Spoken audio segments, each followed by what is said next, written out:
Hello and welcome to the first episode of A Most Horrible Library. This is a Horror Vision podcast. I'm Shawn.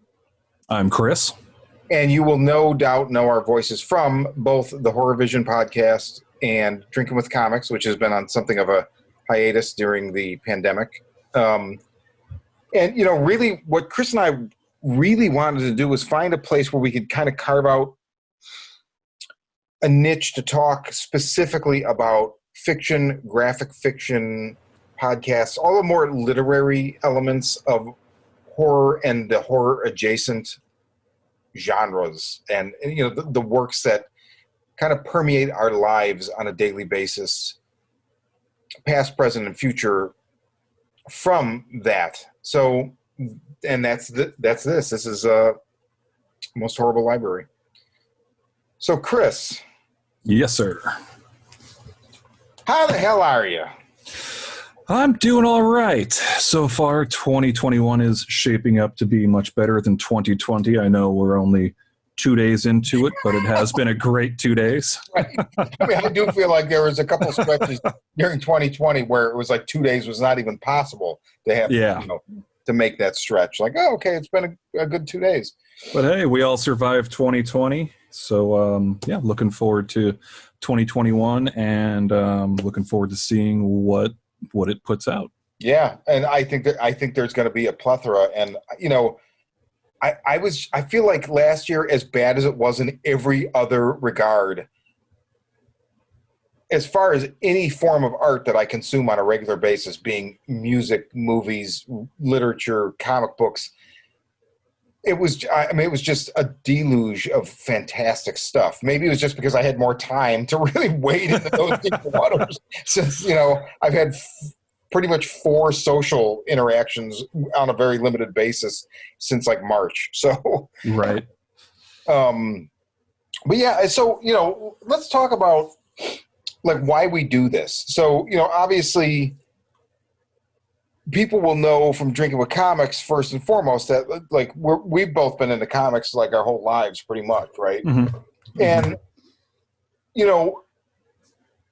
horror comics, I don't want to create too much of a genre distinction as far as like any of this stuff could be talked about in Drinking with Comics, but we can't really do that right now. And like you and I tried that Drinking with Comics the conversations, and we were going to try to do it over Zoom. But the thing with Drinking with Comics is it's primarily a live, it's not even primarily a podcast, even though I think most people know it as that. I think we had more listeners and viewers, was this YouTube thing. And it just isn't going to work in a Zoom environment. Exactly, yeah. With Drinking with Comics, it was a live show, essentially. And it's like, I don't even know that a lot of people know that, because it seems like, like I said, the numbers of who listens to the podcast are way the fuck higher than who watches the YouTube show. So Exactly. Yeah, it used to be, come for the comics, stay for the buffoonery. Yeah, right. And that may have swapped at some point, but yeah. But thus was the show, and there are plans eventually to bring it back. However, in the interim, both of us, I feel like we can really point people to good stuff, especially now where people want things to consume, their abundance of free time. There's a lot of stuff out there.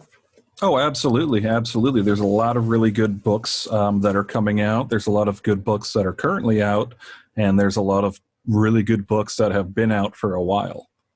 Yeah. So what where, as far as horror in comics, where does your journey with that, like, what do you feel, where does your DNA start with that? Or maybe not start, but like, give me a couple titles that were like instrumental into introducing, because I'm assuming you're like me in comics. For me, the first comics were superhero comics or GI, Larry Hama's GI Joe, stuff that was not horror centric. And then eventually that came in. Yeah, well, exactly. I mean, for me, I, like most kids in the 80s, 90s, we really got to jump onto the whole superhero thing. The X-Men animated show was on the air, Batman animated show was on the air. You come home from school, you see that stuff, and you just gravitate towards it, and you want more of it. And then you end up picking up a lot of the books. I think for me, for horror, that making that kind of transition was, I remember a run in the Uncanny X-Men in the probably 92, 93, 94, somewhere in there. But it was a story arc all about the Brood. Is this the one with the minister? I believe it was. Yeah, I mean, it's I don't think. Yeah, I don't think I've read it since then. It's good. But I mean, I remember that being a run that had a lot of kind of body horror elements to it, and it got really, really dark for a superhero book for me anyway at that time, being but a wee lad. But I think the thing that was the most instrumental for me was HBO's Tales from the Crypt. Ah. I remember watching the Tales from the Crypt show when I probably shouldn't have. I was probably too young to be watching it, and really, really liking it a lot. And then I was given a book of a bunch of old reprints of the old EC Comics Tales from the Crypt. And just kind of reading a lot of those, and just something about, you know me, I'm a big fan of anthology, short stories, things like that. And just a combination of that, the overall tone of the books themselves, and the artwork. EC Comics, that's its own specific art style. Yes. You can look at something and say, oh, that looks like an EC Comics book. Whether it is or not, or just paying tribute to it, it has that genre-defining look about it. Yeah, definitely. Yeah, I think those were probably what got me from the get-go. And then, once I kind of hit my teenage years, then I gravitated more towards, Hellblazer, things like that, with slightly more mature themes to them than Tales from the Crypt. Right. That's really interesting. That X-Men run, I have not sat here and Googled it, but I think it's like issue, is it 233?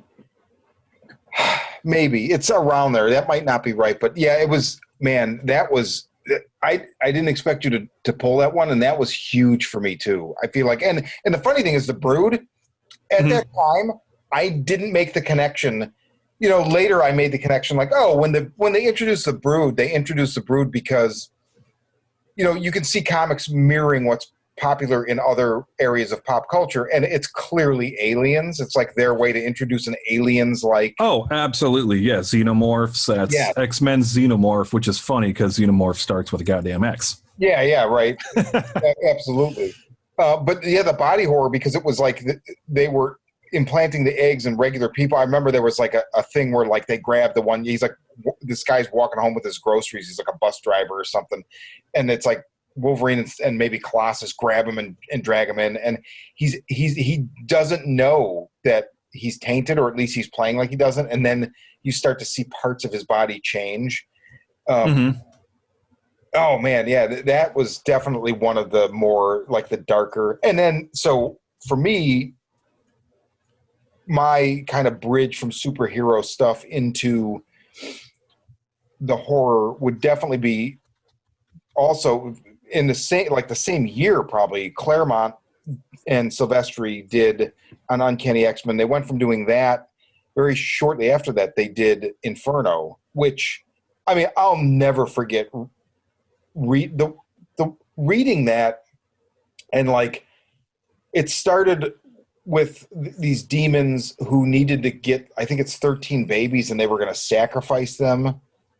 And then there's a giant pentagram in the sky, and like it's raining demons from the pentagram. And like meanwhile, my junior high mind is like discovering things like Slayer musically, and so like there was this weird cohesion in what I was consuming, and I mean, it just fucking blew me away. And it was, some of that was so dark. The Ileana stuff, you know, which translate, like they made the New Mutants movie this year, and like, you know, really lean on some of the horror elements of that. And there you have, you know, this girl with like the goat haunches and the horns, and like just really cool. But so it was that, and it was also a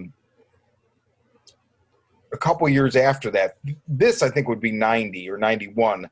Grant Morrison, well, DC launched at that time, I think it was a fourth Batman book called Legends of the Dark Knight, and it was going to be 5-issue runs by different seminal creators doing these kind of like standalone stories. And the issues 6 through 10 was, and at the time I didn't know Grant Morrison, right? I later became a fan, and when I like pulled that out to reread it, I was like, oh shit, he wrote this. But it was Grant Morrison and Klaus Janson who did a 5-issue story called Gothic, and that was huge because that was about a guy who had sold his soul. He was like he showed back up to start killing children and he's killing the underworld mob element of Gotham, and it turns out that, like, you know, 50 years before or something like that, he had been a child murderer, and the mob had gotten together and killed him. Now he's back for them, blah blah blah blah blah. But it was very, very horrific, a lot of horror. And I think that's definitely where it started. And then just at that time also seeing stuff on the shelves that I didn't buy because either I didn't have the money or I wasn't sure about, but that would be later, like Stray Toasters, or I don't know, even, you know, Killing Joke, stuff like that. The 80s, there was definitely, as they brought in those British writers, there was that infusion of horror and fucking Swamp Thing, you know, like. Oh yeah, oh absolutely, Swamp Thing. You know, it's funny. I actually recently went back and started doing a Swamp Thing reread. Nice. And as much as I love the original, you know, Bernie Wrightson artwork, you know, God, those first issues were just so rough. Well, so the original 1972 Swamp Thing run. I've never even read them. I just yeah. It originally started in, God, what was it, 72, 74, something like that. Yeah. And then it went for like a year, maybe 2 years, and then it just disappeared for about 10 years. I didn't even realize that. Yeah, it came back in. Or I'm sorry, it did. Yeah, Len Wein looks like it. Yeah, he wrote, and they did I think 13 issues, and then it wasn't until 82 that it came back. Okay. And it came back, and the whole reason it came back was because of the film Swamp Thing. Oh yeah, the Carpenter film. Yeah. Yeah. So that was Wes Craven. Oh, Wes Craven. I'm sorry. Yes. Yeah. Yes. Yeah. So that came back, and then it was retitled, you know, the Saga of the Swamp Thing. And I mean, that it's very loosely connected to the original.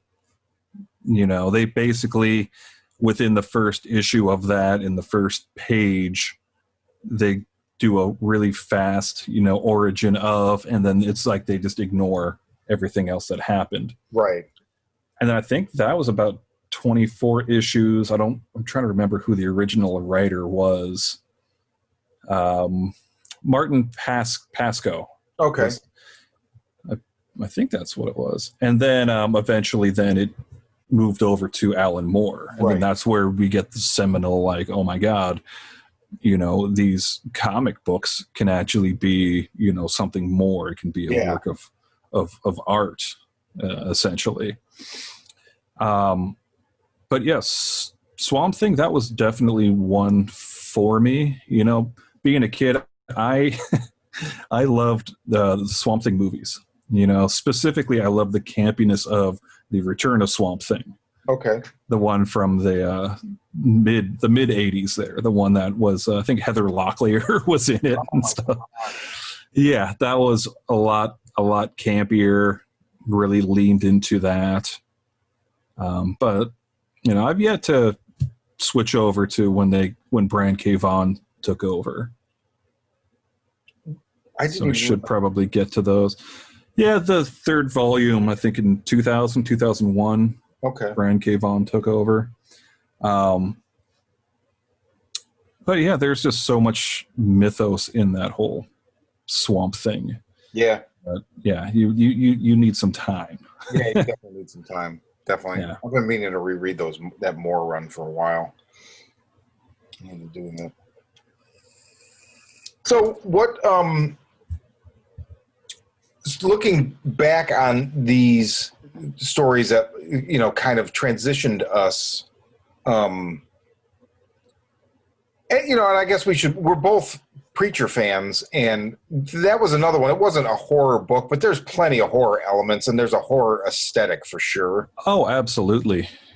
I mean, I can't look at like any of those, Glenn Fabry covers and not see, okay, there's a lot of horror going on in this book. Yeah, definitely.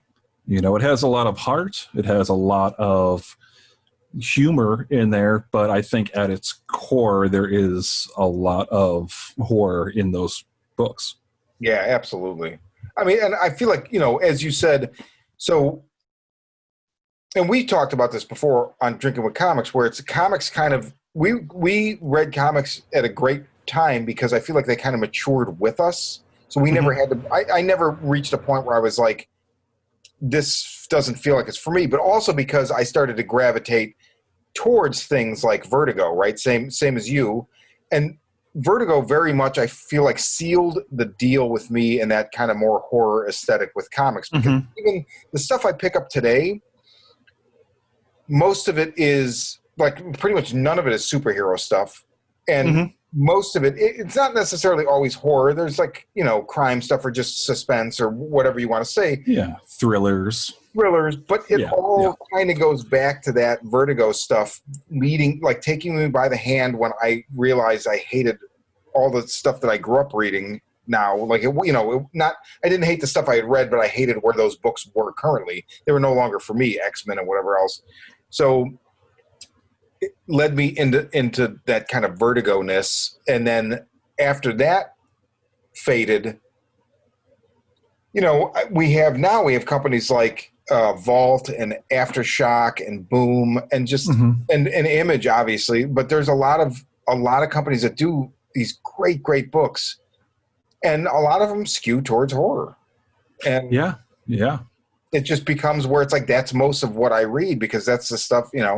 I would say even if I always kind of keep one eye on peripherally on what's going on with the big two, and it looks like there's a lot of horror there too. A lot of it looks kind of goofy to me, but like, the Venom family seems like that's really the focus of a lot of Marvel stuff with whatever's going on there, and it looks I think that whole death metal thing that DC's doing is it is that kind of horror adjacent kind of stuff.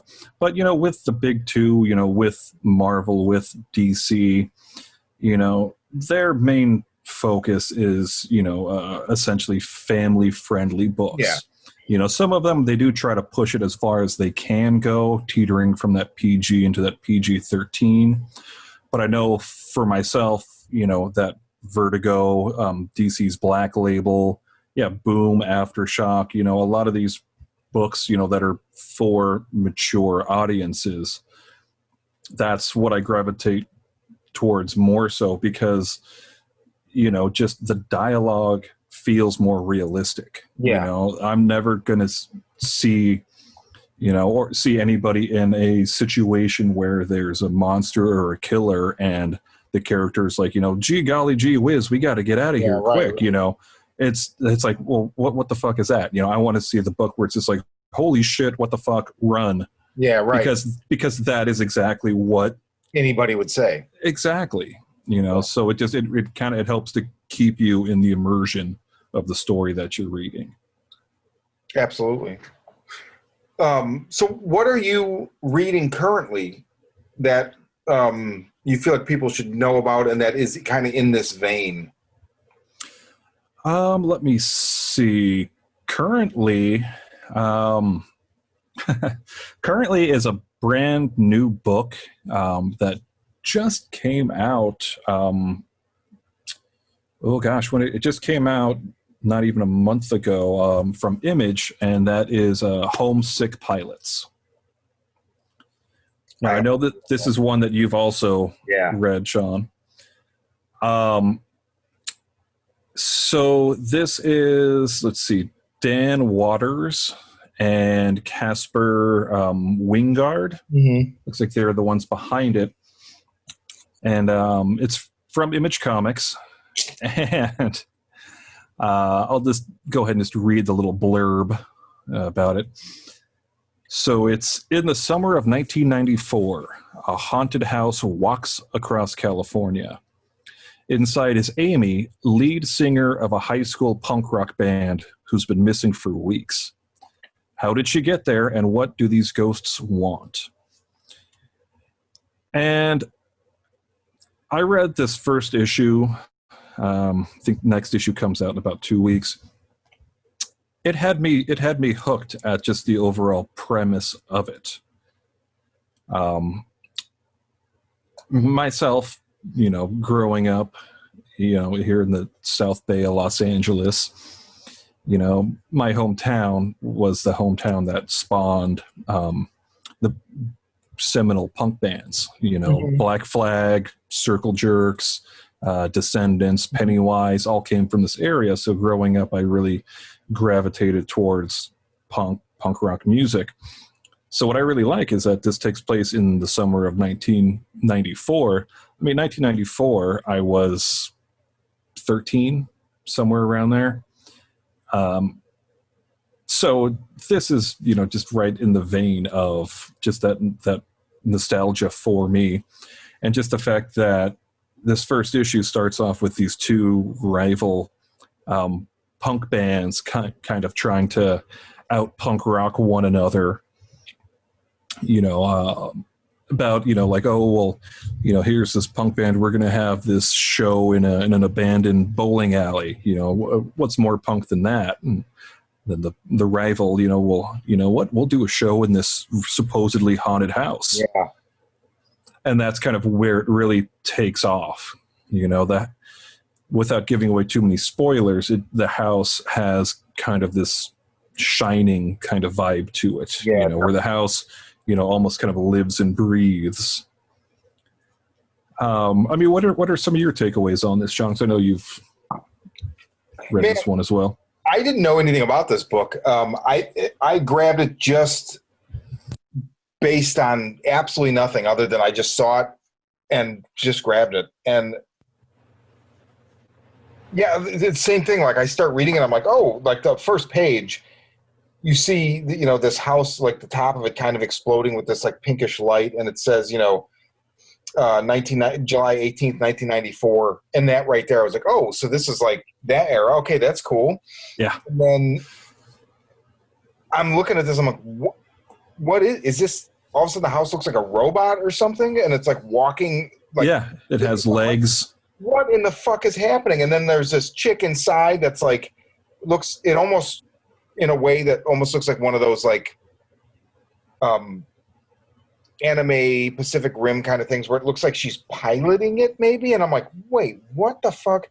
And then it takes you back right away. And then, you know, it's like the next page, it's like the last Nuclear Bastard show a few weeks earlier. And it's like you're introduced to this rivalry between the two bands, the Homesick Pilots, which is our heroine, her band, and then this Nuclear Bastards band, who just seemed like a bunch of dicks. But it was just really interesting because it was like, yeah, I mean, it drew on a lot of my pop culture sensibilities and like things that I remembered. And then also I like the big gotta see is I'm like, why is this house walking in like gigantic humanoid form? Like what is going on?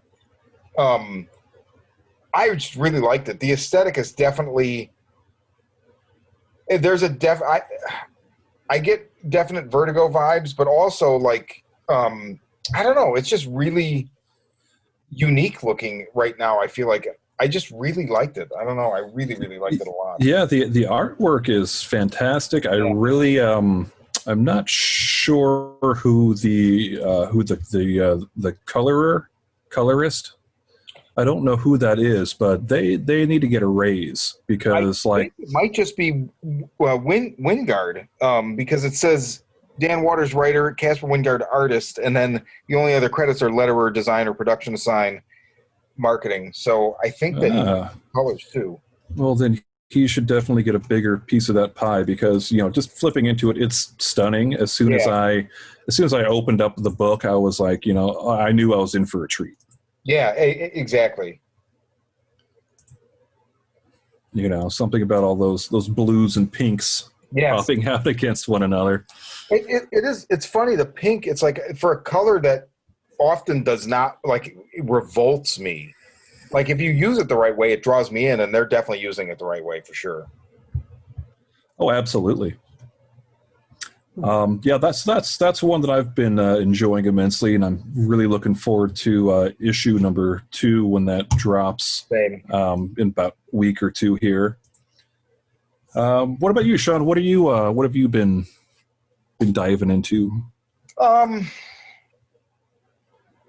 Well,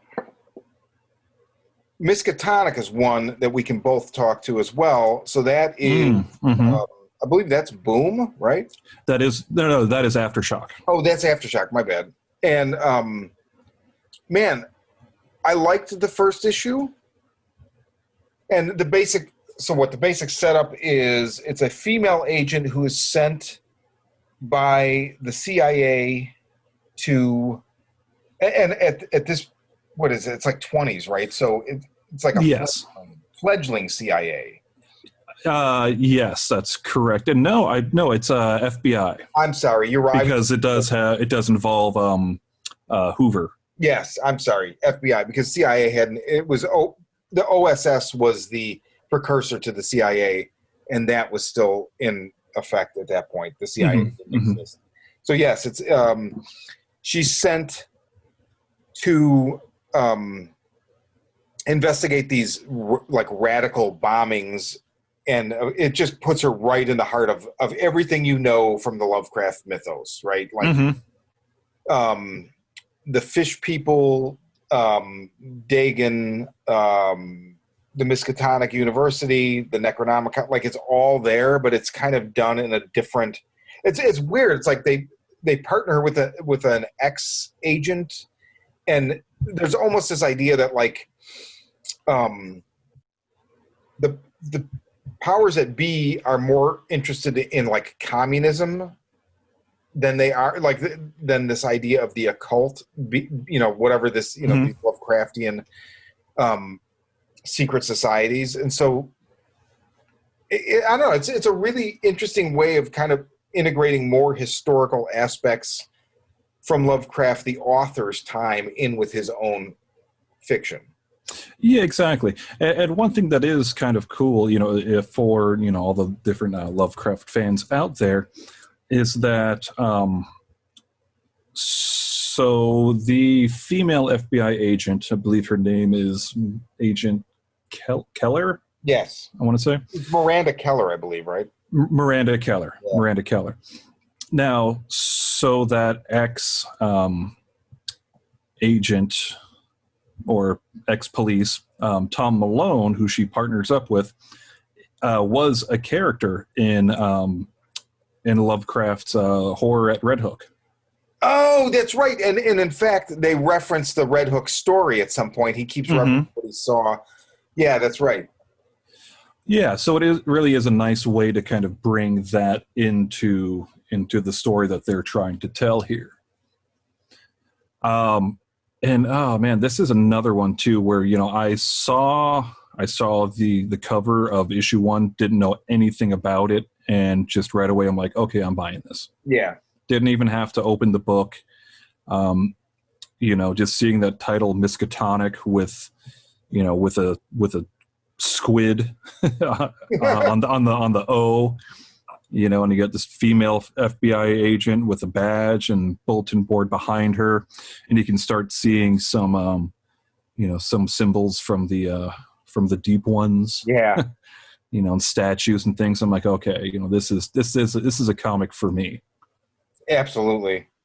you know, and I really like that it blends. It's a good combination of horror and this 1920s kind of noir crime Yeah, book, and just the aesthetic and just the mentality of a lot of people. You know, I can recall that there's one scene in which I think there was a fire or a bomb that went off, and they're both going to go inside, and the police are like, "Well, he can go outside, but yeah, that's no place for a lady." yeah, totally. There's a lot of good gender politics. I mean, even just the fact that nobody can believe that she works for the organization that she works Yeah, absolutely. Yeah. Oh man, yeah, and it's definitely the right time to do something like that too. And it I don't know. I really like it. I can't wait. I don't know if they've said if it's going to be a limited series or not. I would imagine a lot of these books kind of run 5 or 6 issues, take a break, come back. You know, wait and see how they do before they do another chapter. So I think this is doing well. So hopefully we'll get a lot more of it because I like it. Oh, absolutely. You know, and the artwork for me is, I think, is great. Yeah. You know, a lot of the line work, it's very, I don't want to say simplistic yet intricate at the same time. No, that's a good way to explain it. I feel like there's a lot going on big picture, but not, you know, there's not like Jim Lee, and I'm not even a huge Jim Lee fan. I mean, I recognize he's amazing, but there's not like that Jim Lee level of attention to detail to every single person or thing on the page. But there's a lot of detail on the page, so it's kind of spread around more. Yeah, exactly. You know, a lot of like the architecture is just beautifully rendered. Yeah. And then I don't know what it is. I'm a sucker for good coloring, but the coloring in this, it almost has like a watercolor kind of tone to it. Yeah. Yeah, it's very cool. It's a very good book. So I think so that one has 2 issues that are out right now. Yeah. And really looking forward to the 3rd book and seeing where the story has to go, and if we're gonna get any more ties into some more established Lovecraft work, or if they're just gonna go off in their own direction. Yeah, right. I mean, there's so much to draw on, but they're obviously like drawing on it, but taking it somewhere different. So that's what is pretty cool. What else have you been reading? Let me see. Oh, this is another one that I know you've been checking out too. Is this one's from Boom Studios, Red Mother. Yeah. So Red Mother is it's an ongoing book. I think there's about maybe 11, 12 issues. The second trade just came out, and so I'm assuming the trades are probably the first 5 issues and then the second 5 issues. So yeah, I think they're on issue 12 or 13 currently.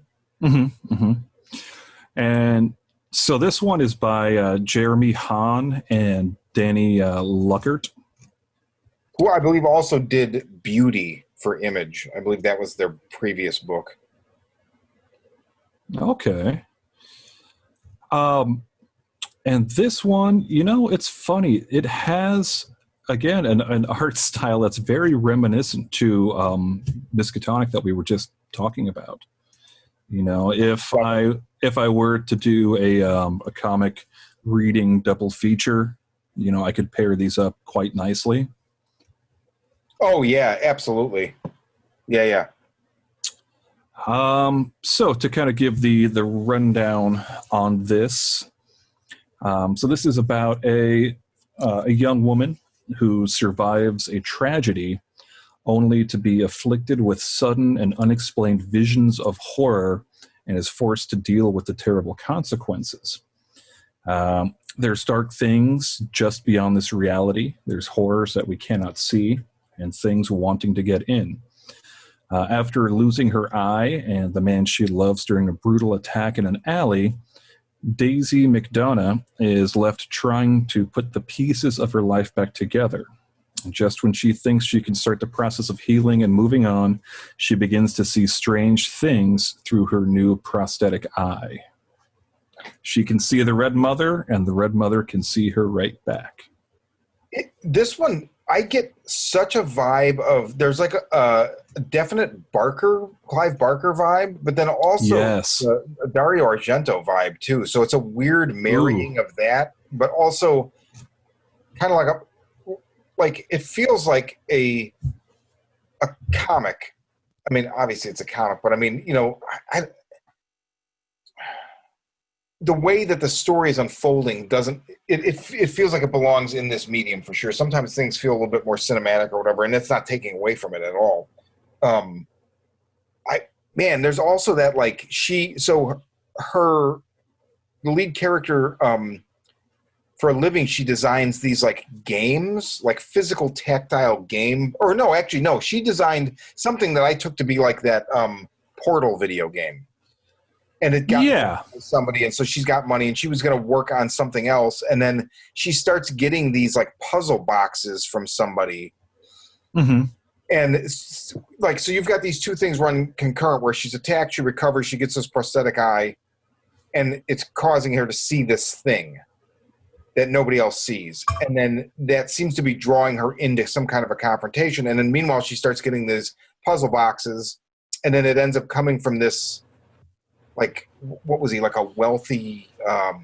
He's like an artist. It's like an art gallery. No, that's what it was. Yeah, it was an art gallery. You know, so he wants her to help him basically to, in 3D real life, to render these kind of puzzles for his art installation. Yeah. I think there's 7, 8, 9 of them or something like that he had to do, and they were pretty impossible to render in real life, which is why they needed her to come in and using her gift with mathematics and the like in order to realize. Yeah, physically realize. And it's just interesting because it's like the two threads are obviously at some point going to come together, and I'm very, very curious how. Yeah, I mean, I feel like the whole book, it just pulled me along so quickly, where it just feeds you things that just, you're like, I got to see what this is. I got to see what this is. And then there's another one. And none of it feels like bait and switch or sleight of hand. It's a very organic way the story's unfolding doing this. And I really, really like the first trade. I missed it in single issue. So I read the first trade. I read it about maybe 2 months ago. And then the second trade just came out. So I want to reread the first and then buy the second and read that. And then hopefully maybe pick it up monthly after that. Yeah, I mean, it's really fun because, you know, I really do enjoy the mystery aspect of this too. And just because they kind of give you little crumbs here and there, little bits that start to slowly unfold everything. But, you know, it keeps you wanting to, just to pull back the veil so you can see more of what's going on. And just when you think you know where the story's going in one way, you know, you get another little crumb of something, and it's like, oh shit, it's going in this direction. Okay, I think I know where the story's going now. And then the next issue, oh nope, that's not where the story was going. Yeah, so that is definitely one I highly recommend. The Red Mother. And it was Boom Studios, right? That one's also Boom. Yes, that is Boom. Man, they got some good books. Another one I'm reading. Well, so on the Horror Vision, I spoke in a recent episode about Eibon Press and their Lucio Fulci books, and I developed something of a rapport with them, and so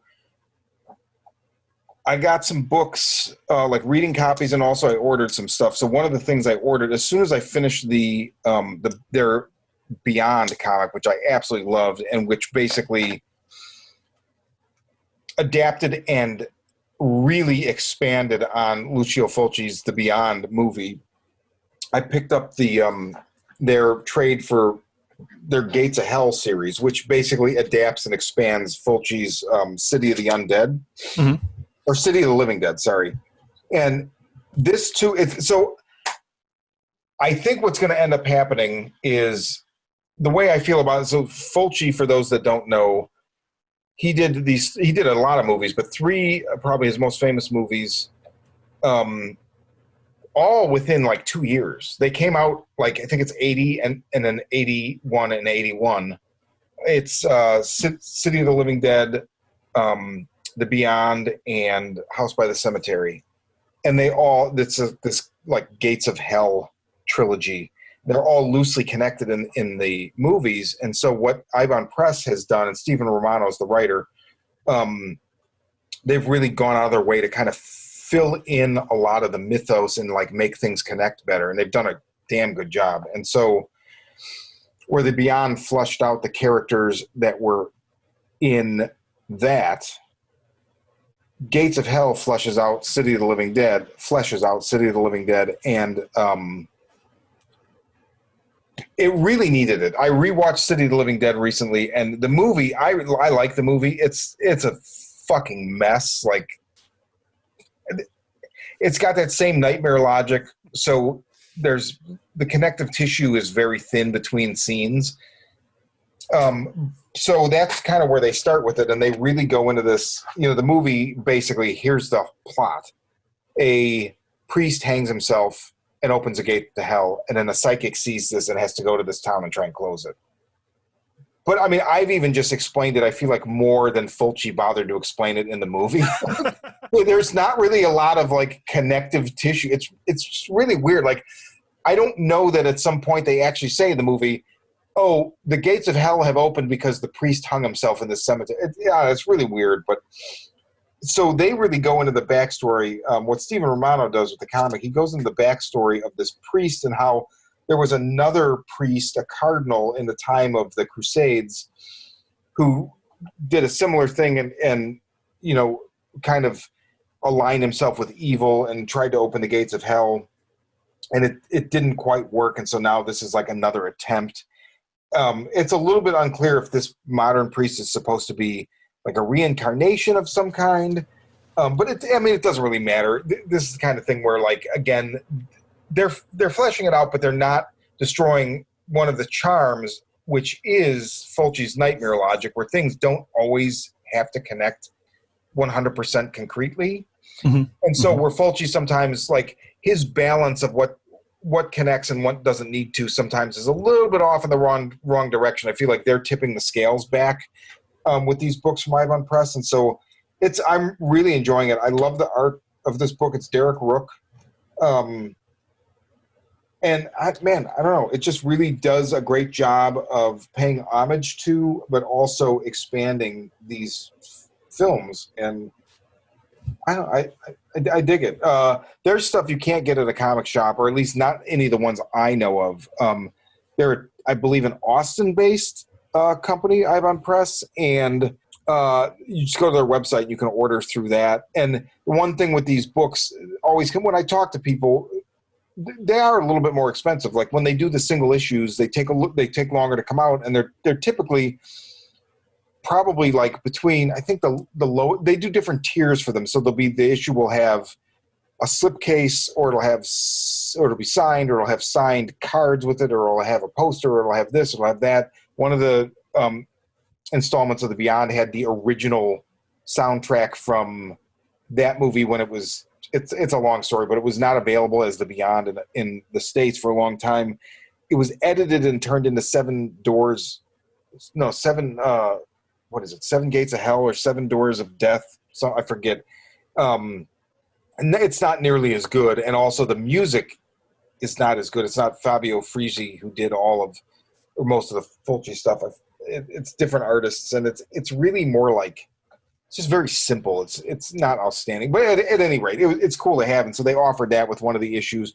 So the issues can be between like $15 for like some of the more basic ones. But the thing is, this is a truly independent company, and like they're really going out of their way to give you as much for your buck as they can. Mm-hmm. Mm-hmm. I don't, if Marvel was charging, I don't really buy Marvel stuff anyway, but if they were charging $15 for like a Marvel book, I'm not paying it. Oh yeah, definitely not. There'd be no reason to. Like nothing they could do include would get me to pay it. I mean, I think even that last issue of Gideon Falls from Image, it was a big double issue, but I think that was even like $7.99. Yeah, it was, and it was a huge issue. Oh yeah, definitely. But it, at the end of the day, it's just a big, single issue. Yeah, exactly. But looking at these guys here at Eibon Press, you're paying, about that much, a little bit more, but you're getting so much more with it. You really are, and you're helping to support a company that's doing something that, nobody is good. Like Marvel's not going to put this out. No, yeah, definitely not. Behind this is something they're doing on their own, and they're doing a fucking awesome job with it. And so I don't mind. It's like it's a labor of love. Is what it is. It's a labor of love, and you can look at anything. Let's just say like a coffee mug, right? You can go buy a coffee mug for probably $5 at Target or something like that. Maybe something that has Tony Stark on it, whatever, is $7. You can order shit on Etsy that somebody made. It's a small business that are doing something unique, and it's going to be maybe double that, but like it's unique and it's a small business, and it's it's worth the money. And like I said, with Eibon Press, they're really going out of their way. Like, you said also, like you can look at it and just know, like, the way that they pack these editions filled with extra stuff is just super, super cool. And it's worth the money. It's 100% worth the money. So yeah, no, definitely. I mean, looking at their website, I'm seeing, for only, $20, you can get Maniac 2 Roadkill, signed and numbered. You get trading cards, you get an enamel pin. Yeah. You get a poster with it, and it's limited to only, a couple hundred copies. And I feel like that's more than a fair price. I agree. Like that. Yeah. I totally agree. And honestly, I felt like, after we did the episode where I talked about it, and then I started talking to Shawn Lewis, who runs the company, and, there's not a lot of people talking about this, and it surprises me because there's any number of horror podcasts out there in the horror community, and like Fulci he's not a nobody. Oh, no, definitely not. I'm just surprised that there aren't more people talking about this company and what they're doing. It kind of boggles my mind. So yeah, definitely like horror community people too. Like this is your bread and butter. Not everybody's a Fulci fan. I had to, learn to understand Fulci in order to like him at first. I didn't beyond it all. Like it just made I was like, it's like gore vignettes with no plot. And then later, after I did some reading, and Anthony and I talked about it, like I really feel like I understood it. And that's a lot of art is like that. A lot of times in your life, I'm sure you've had this too, where you're introduced to something, whether it's a movie, a book, a comic, music, where you don't get it or it rubs you the wrong way, and then you go away from it and come back and something is different, and you see like, oh my God, I get it. Mm-hmm. I wasn't there before. I couldn't have seen it from this angle. Now, So, what about you? What else are you reading? Let me see. Well, one that I have really been digging on is Something is Killing the Children. That I believe is also from Boom. Mm-hmm. And that one's just it's a lot of fun. It's that book. Cullen Bunn, right? It is James Tinian. There you go. Yes, that's right. And it's Werther Del Idera is the artist. Yeah, and it's a really, really fun book. It has kind of a lot of what I look for in a book. It has monsters. It has, a badass heroine who is a bit rough around the edges. Here, I'll just give you the rundown, a little synopsis for it. So it's when the children of Archer's Peak begin to go missing, everything seems hopeless. Most children never return, but the ones that do have terrible stories. Impossible stories of terrifying creatures that live in the shadows. Their only hope of finding and eliminating the threat is the arrival of a mysterious stranger, one who believes the children and claims to see what they can see. Her name is Erica Slaughter. She kills monsters. That is all she does, and she bears the cost because it must be done. Ooh. Yeah, it's a pretty interesting book. The titular heroine, Erica, she is, again, she's rough around the edges. She has been through a lot of shit, and it's made her pretty jaded in a lot of ways. And she ends up reluctantly teaming up with this teenage high school boy who was a witness to a series of seeing a bunch of his friends murdered horrifically by some monster out in the woods. Oh, wow.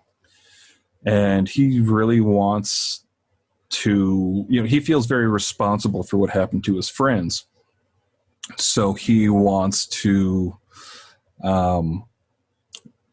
try to redeem himself in his own eyes. He wants to try to avenge his friends.